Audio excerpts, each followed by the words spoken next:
Donald ট্রাম্পের প্রত্যাবর্তনে বদলে গেছে বিশ্ব রাজনীতির নানা সমীকরণ। শান্তি শব্দটিকে পুঁজি করে এই বিশ্বনেতা বহু হিসেব নিকেশ বদলে ফেলেছেন। বিশ্বজুড়ে চলমান যুদ্ধবন্ধে সংলাপ আলোচনার মধ্য দিয়ে শত্রু দেশগুলোর সঙ্গেও করেছেন সখ্যতা, যার প্রভাব মধ্যপ্রাচ্যে প্রকট আকার ধারণ করেছে। মধ্যপ্রাচ্য এখন এক নতুন বাস্তবতার মুখোমুখি। সম্প্রতি ইউক্রেন রাশিয়ার যুদ্ধকে কেন্দ্র করে রুশ আমেরিকার সম্পর্ক পেয়েছে নতুন মাত্রা।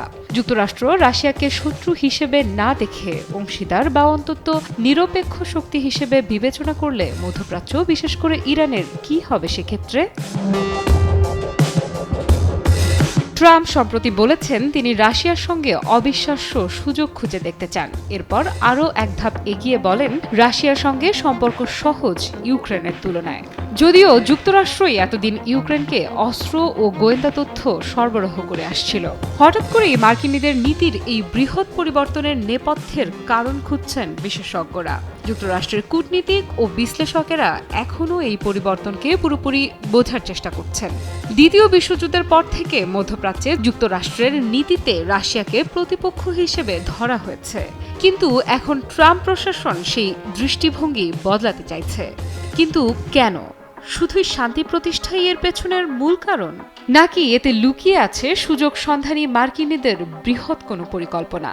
কিছু বিশ্লেষকদের মতে ট্রাম্প মূলত নিক্সন ও কিসিঞ্জারের চীন কূটনীতির পথ অনুসরণ করছেন, যেভাবে তারা সোভিয়েত ইউনিয়নকে চাপে ফেলতে চীনের সঙ্গে সম্পর্ক স্বাভাবিক করেছিলেন। তবে এতে দ্বিমত রয়েছে।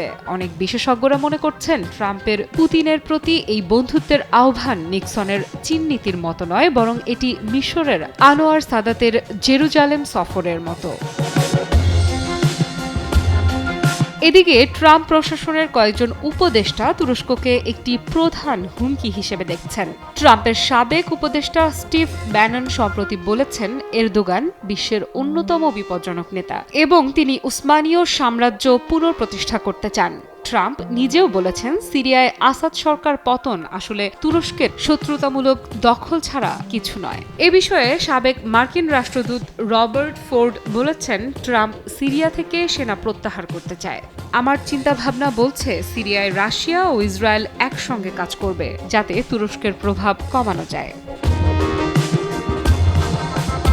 টানা সপ্তমবারের মতো বেস্ট টিস্যু পেপার ব্র্যান্ড হিসেবে স্বীকৃতি পেয়েছে বসুন্ধরা টিস্যু। সম্প্রতি রাশিয়া ঘোষণা দিয়েছে মিত্রদেশ ইরানের সঙ্গে নব্য মিত্র যুক্তরাষ্ট্রের চলমান সংকট মেটাতে ভূমিকা রাখবে। এ বিষয়ে বেশ আত্মবিশ্বাস দেখিয়েছে রাশিয়া। রাশিয়া কি সত্যিই পারবে যুক্তরাষ্ট্র ইরান চুক্তির মধ্যস্থতা করতে? ট্রাম্প চান ইরানের পারমাণবিক কর্মসূচি নিয়ে নতুন একটি চুক্তি করতে। মস্কো এই আলোচনায় মধ্যস্থতা করার প্রস্তাব ইতোমধ্যেই দিয়েছে।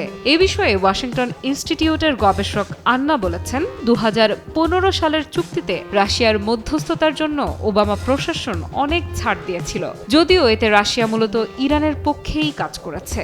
তবে অনেক মার্কিন কূটনীতিকেরা মনে করছেন রাশিয়ার ভূমিকা এবারে সীমিত থাকবে।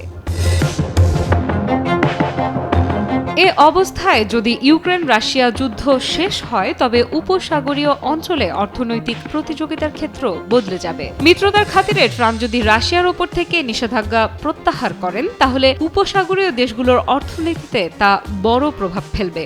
সংযুক্ত আরব আমিরাত এতদিন নিষেধাজ্ঞার কারণে রাশিয়ার জন্য মধ্যস্থতাকারী হিসেবে কাজ করেছে, কিন্তু যদি নিষেধাজ্ঞা উঠে যায় তাহলে রাশিয়া সরাসরি যুক্তরাষ্ট্রের সঙ্গে বাণিজ্য করতে পারবে।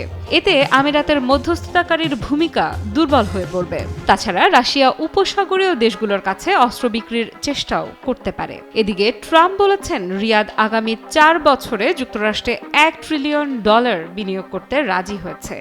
বিশেষজ্ঞদের মতে বিশ্ব ব্যবস্থা নতুনভাবে সাজানো হচ্ছে, কিন্তু এটি কোন দিকে মোড় নেবে তা কেউ জানে না। আফরিদা ইফরাত, নিউজ 24।